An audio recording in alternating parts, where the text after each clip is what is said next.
Boa tarde. Você vai assistir agora a gravação feita no domingo à noite do comentário de rádio que foi publicado por mais de 200 emissoras na manhã desta segunda-feira, 17 de novembro.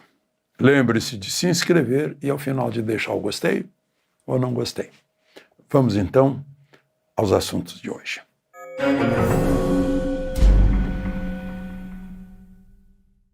Bom dia. Muita gente se enganou, festejando, inclusive o governo festejou que Trump tirou as tarifas e tal. Só que não foi só do Brasil, tirou de todo mundo. E tem gente que é concorrente do Brasil que foi altamente beneficiado, como o Vietnã, por exemplo, que ficou zero tarifa para o café. Né? Tirou 10% aqui, mas o nosso café ainda tem os 40% da tarifa punitiva. Por que é punição? Porque a Constituição brasileira diz no artigo 5º, inciso 37, que não haverá juízo ou tribunal de exceção, e está havendo. E aí o Trump sabe que está havendo e vai manter a punição enquanto houver. Então, tirou de carne, de aço, de banana, de açaí, né? Vamos ver se tem mais algum outro produto assim que interessa. Foram 200 produtos, sucos, só que tirou de todo mundo, inclusive dos nossos concorrentes. Então, o próprio ministro do Comércio Exterior, que é o vice-presidente da República, Geraldo Alckmin, disse que piorou a situação. E o governo festejou. E, bom, mas, enfim... agora a gente continua com 40% dessa punição. Né? Barroso, só para lembrar, né, dessas punições, Barroso foi punido, como todos os ministros, quase todos os ministros do Supremo, com perda de visto, né, mais o AGU, o Messias, o Procurador-Geral da República. No Supremo só não perderam o visto o Fux, André e Cássio. Os outros perderam. Mas eu acho que alguém soprou para Barroso que havia a iminência de mais Magnitsky. E ele, como adora os Estados Unidos e tem bens por lá, ele resolveu sair do Supremo para ver se seria dispensado de mais uma punição. Eu não sei o que pode acontecer ainda, porque continuam os problemas contrariando a Constituição brasileira, que proíbe que haja tribunal de exceção. Né? Por exemplo, esses que estão sendo julgados lá no Supremo deveriam estar na primeira instância, eles não têm foro privilegiado, nenhum deles. Né? Deveriam estar na primeira instância e aí ter o direito de defesa, direito de recurso na segunda instância, na terceira instância, né? Mas não tem. Então, a Constituição também diz, no mesmo artigo 5º, né, exige o amplo direito de defesa. E isso não existe. Bom, um outro assunto que eu queria levar para vocês, vejam só. 2 irmãos foram presos, estão em prisão domiciliar, por ameaçar Moraes e sua família. E agora a Procuradoria-Geral da República os denuncia no Supremo. Mas esses 2 irmãos são deputados, são senadores, são ministros? Não! São pessoas comuns que deviam estar na primeira instância. Esse é o problema. E como é que é? A própria vítima é que vai julgar. Isso é tribunal de exceção. Não faz sentido. Então lá, por abolição violenta do Estado de Direito. Grave ameaça. Não faz sentido nenhum. Não? Eu tenho dito que o Kafka do processo está sendo humilhado aqui no Brasil, porque a ficção dele está sendo simplesmente história de carochinha, de Poliana, né, perto do que acontece aqui no Brasil. Bom, e para encerrar o assunto, a UNB, a Universidade Federal de Brasília, eu sei de histórias, anteontem, por exemplo, soube de mais uma, hoje mais outra, né?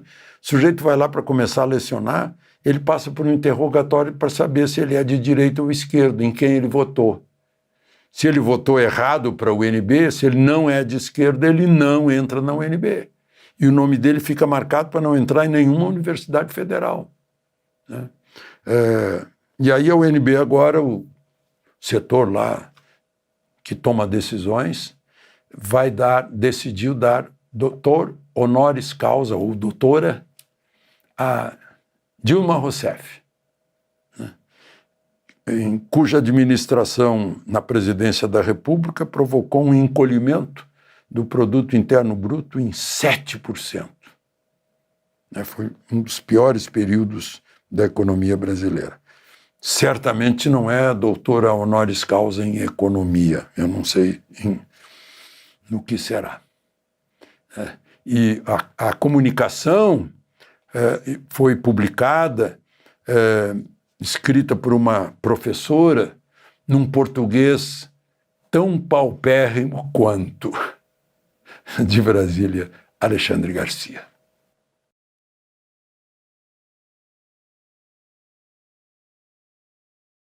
Olá, minha amiga, meu amigo.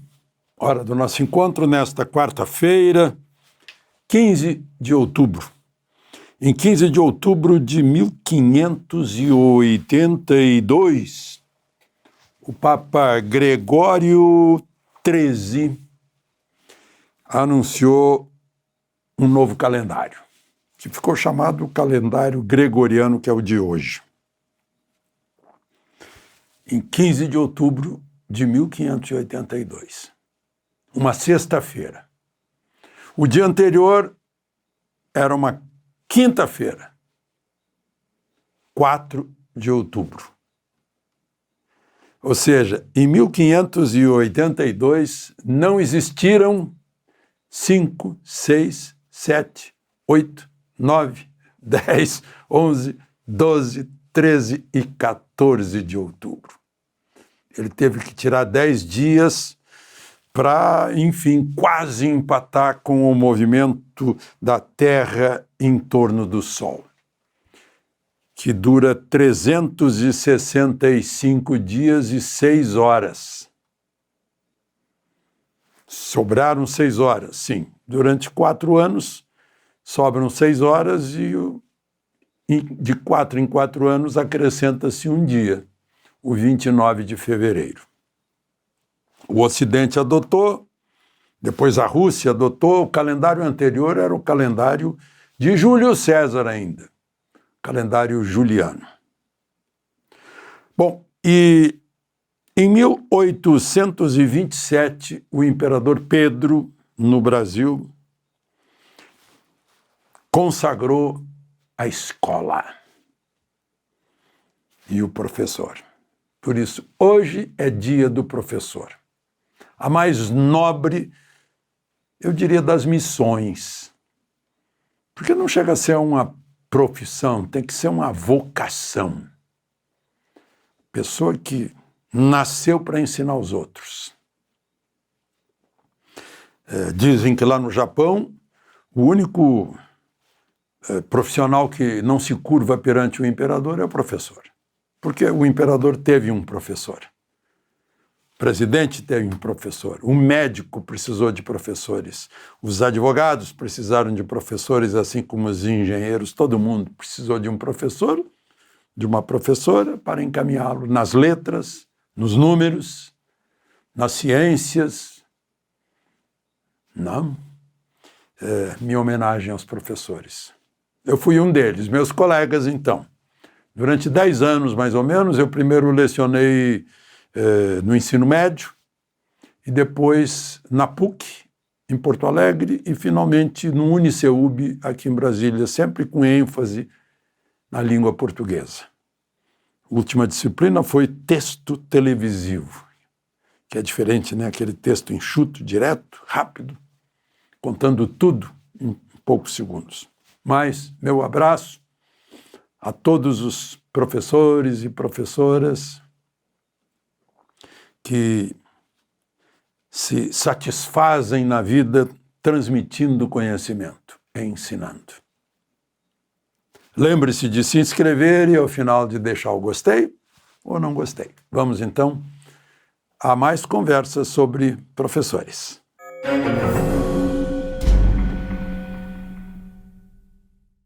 Pois o presidente Lula foi ao Rio e numa reunião com professores municipais, mais o prefeito Eduardo Paes, o presidente da Câmara, Hugo Mota, os dois foram vaiados pelos professores que gritavam sem anistia. Professores municipais do Rio de Janeiro, como se fosse um comício político. Eu fico meio chocado com isso, porque eu nunca vi professor meu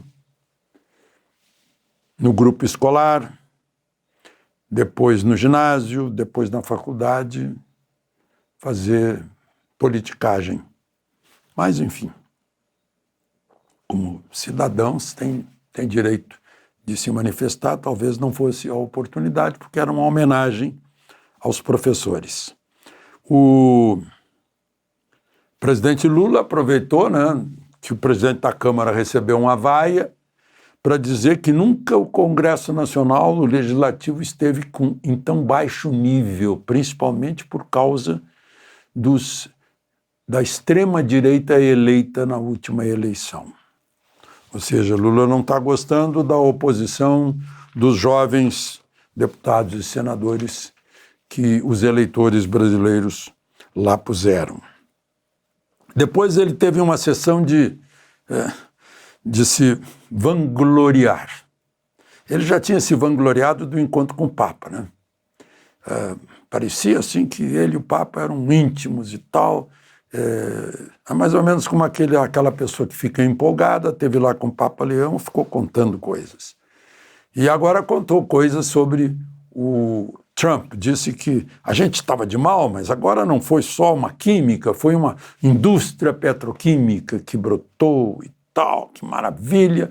E confirmou que amanhã Marco Rubio e Mauro Vieira conversam sobre as sanções, as alíquotas, né? Por coincidência, hoje, o Paulo Figueiredo e o deputado Eduardo Bolsonaro estiveram no Departamento de Estado. Como se sabe, o Marco Rubio é o secretário de Estado. E o secretário do Comércio, o Greer, Jameson Greer, deixou bem claro algo que eu tenho dito aqui, que o Trump disse. Qual é a razão? Tem uma alíquota de 10%, essa é comercial. A alíquota de 40% aditiva é uma punição por desrespeitos no Brasil do Estado de Direito, dos direitos humanos e exercício de censura. Quero ver como é que o chanceler Mauro Vieira vai resolver essa. Outra coisa, não? Trump sempre deixou muito claro que a ideia de Lula nos BRICS, de ter uma moeda dos BRICS, não pega bem nos Estados Unidos, em vez de usar a moeda que está com lastro lá em Fort Knox, né? Por sinal, Trump não deve estar gostando. Eu vi a notícia de que a Índia está comprando da Rússia, deve estar comprando diesel como nós compramos, e pagando em yuan chinês. Ou seja, a Índia deve ter crédito chinês, né, exporta para a China e compra da Rússia. $100 nesse caminho. Ontem houve um jantar no Alvorada, Lula mais o ministro do Gabinete Civil, Rui Costa, ex-governador da Bahia, e lá enrolado naquela compra de respiradores, e o ministro da Justiça, Lewandowski, que foi supremo, foi indicado inclusive por ligações com Dona Marisa, e aguardaram e receberam os ministros Gilmar Mendes, Alexandre de Moraes, que é vice-presidente do Supremo e relator, né, multirelator, mais Zanin, que foi advogado particular de Lula, e Flávio Dino, que foi ministro da Justiça de Lula naquele 8 de janeiro. Ninguém sabe o que foi conversado, mas o que saiu de lá foi que os ministros sugeriram que o preenchimento da vaga de Barroso não seja feito com algum nome fraco, porque isso enfraqueceria o Supremo. Aí eu concluo que nenhum desses que está no noticiário poderia ser. Não é? Fico imaginando alguém assim da estirpe de Rui Barbosa, Ives Gandra Martins Filho, só que Ives Gandra já está com 90, não pode, o máximo é 70 anos para entrar. Jaci Falcão, Moreira Alves, Oscar Dias Correia. Será que não tem ninguém desse nível nos tribunais superiores? Bom, de qualquer maneira, está nas mãos do Senado, aceitar ou não. Por falar em Senado, um grupo de senadores de oposição, estava lá Magno Malta, Eduardo Girão, eu vi na foto o senador Mourão, né, com mais pedidos, mais requerimentos de impeachment contra Moraes e Flávio Dino. A senadora Tamares, mais realista, disse, mas depois da eleição do ano que vem, no Senado teremos maioria para tocar esses requerimentos todos. Está acumulando, né? Até lá na Câmara, até o líder do Novo, o Van Hatten, apresentou mais um requerimento de impeachment de Moraes por causa do que tem acontecido com Felipe Martins. Está cada vez mais apertada a coisa, né? Agora descobriram que a Polícia Federal teria entrado lá no site da alfândega e retirado esses dados sem seguir os caminhos legais, né, e recomendados pela própria alfândega. E tem a história daquele delegado da Polícia Federal que estava nos Estados Unidos para pegar Flávia Magalhães, que é casada com um americano e é cidadã americana. Né? Muito complicado, muito complicado. Então é isso, minha gente. De Brasília, Alexandre Garcia.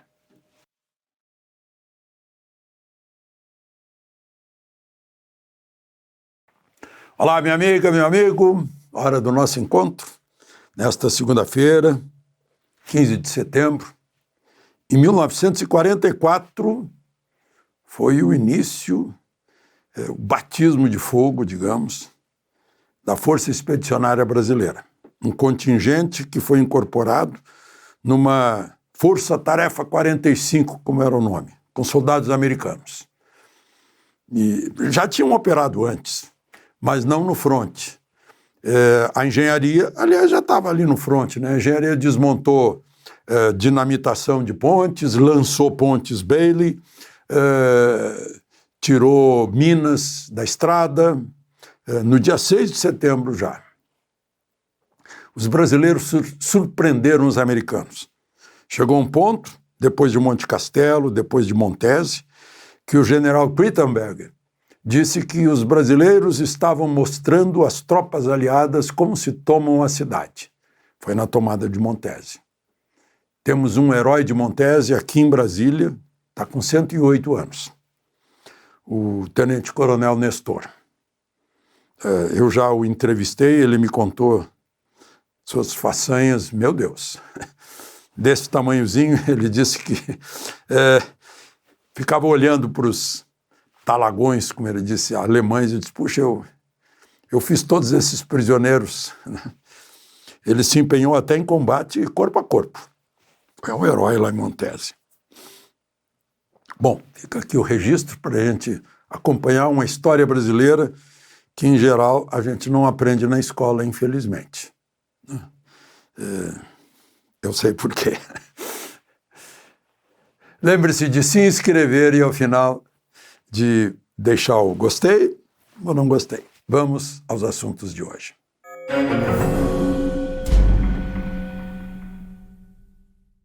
Primeiríssimo assunto de hoje, eu levei um susto quando fiquei sabendo, por volta do meio-dia, que o careca do INSS, que ainda havia confirmado na manhã de hoje o depoimento na Comissão Parlamentar Mista de Inquérito, chegou perto do meio-dia, não vou mais. Opa! E então a coisa é mais grave do que se imagina, é maior do que se imagina. O escândalo é mais... Eu acho que tem coisa aí, né, porque querem esconder, mais do que Lava Jato. E, claro, porque as vítimas são milhões de idosos e de crianças com doenças gravíssimas, a ponto de serem beneficiárias da Previdência. Gente, tem muita coisa aí. Essa negativa dele na última hora, ele queria. O ministro relator, ministro André Mendonça, tinha facilitado. Olha, se ele quiser depor, vai depor. Se não quiser depor, não vai depor. Né? Porque entraram com habeas corpus, não sei o quê. O advogado dele foi surpreendido. A comissão parlamentar de inquérito foi surpreendida. O que há? Mais um mistério? Mais um, né? Porque o primeiro mistério, um jurista hoje me dizia, eu não encontrei nenhum motivo para estar no Supremo. E não na primeira instância, que é o juízo natural. Será que alguém não confia na primeira instância da Justiça Federal? Mas o sorteio mostrou André Mendonça, que é confiável no Supremo. E vem de um caso que vinha se arrastando, não tinha prisões, estava se arrastando. Era gigantesco, não é. 6 bilhões desviados, 2 milhões e 300 mil, se não me engano, ou 3 milhões e 200 mil, mas, bom, é uma quantidade imensa de idosos e idosas, e de criancinha com retardo mental, com problemas cerebrais, com problemas musculares, com doenças gravíssimas, cujos nomes foram usados, segundo o senador Isalci Lucas, para tirar empréstimo consignado. E a gente viu aí os automóveis Bentley, Ferrari, dos presos, dos 2 presos, mansão. Que houve? Por quê? Por que demorou tanto? Por que o ministro Toffoli pediu os 9 inquéritos para a Polícia Federal? Por quê? O que está havendo? É tão grande assim que é preciso esconder? Obviamente, o careca do INSS, o Antônio Carlos Camilo Antunes, que eu vejo como um novo Marcos Valério aí, né? Também careca. O que ele queria contar? Que na última hora não contou. Será que foi o Adélio Bispo que o ameaçou? Tá apenas fazendo um simbolismo. Eu acho isso grandioso. Claro que eu não espero que a mídia sustentada por dinheiro dos nossos impostos vá provocar alguma coisa. Aliás, vocês já perceberam, né? Por que há toda essa campanha contra a rede social? Rede social, origem do ódio, mensagem de ódio. Não, peraí, calma. Não, rede social é incontrolável. A mídia conservadora tradicional é controlável, basta estar mal das pernas, porque os anunciantes já viram que perderam a audiência, porque a informação não saía toda, está saindo na rede social, as pessoas foram para a rede social e os anunciantes também. Aí ficaram dependendo do Estado. Virou meio imprensa oficial. E vai perder mais audiência, claro. A imprensa oficial não investe nisso assim, como é o gigantismo desse esquema de corrupção, que, obviamente, esse careca do INSS não é funcionário do INSS. Ele tem as contrapartes dentro do governo, dentro do Estado brasileiro. Óbvio. Bom, a propósito disso, vejam só, está na ódios nas redes, né? Marco Rubio está anunciando que depois da condenação, ele está em Israel falando com Netanyahu, mas foi entrevistado pela Fox News. E aí perguntaram, olha, esse julgamento lá teve um voto que desmontou tudo, que era narrativa e não prova, né? E que só pode ser muito motivado pelo ódio que atribuem à rede social, porque um julgamento de condenação tem que ser motivado pelas provas. Como disse o juiz de carreira Luiz Fux, só se condena com provas. Aí o Marco Rubio disse para a Fox News, o Estado de Direito no Brasil está se desintegrando. Portanto, haverá uma resposta dos Estados Unidos. Teremos alguns anúncios na próxima semana ou logo depois sobre medidas adicionais que pretendemos tomar. A propósito, na semana que vem, tem dia 22 até dia 26, Assembleia Geral da ONU. É a 80ª. Foi criada logo depois da guerra, faz 80 anos. E a tradição é que o presidente do Brasil é que abra a Assembleia com discurso, porque o primeiro presidente da Assembleia Geral da ONU foi um brasileiro, Oswaldo Aranha, né, em cuja sessão foi criado o Estado de Israel, né, sob cuja presidência. E faltam vistos para completar a comitiva de Lula. E o Itamaraty diz que ainda não receberam os vistos. Além daqueles vistos daqueles que foram no ano passado, que acompanharam Lula.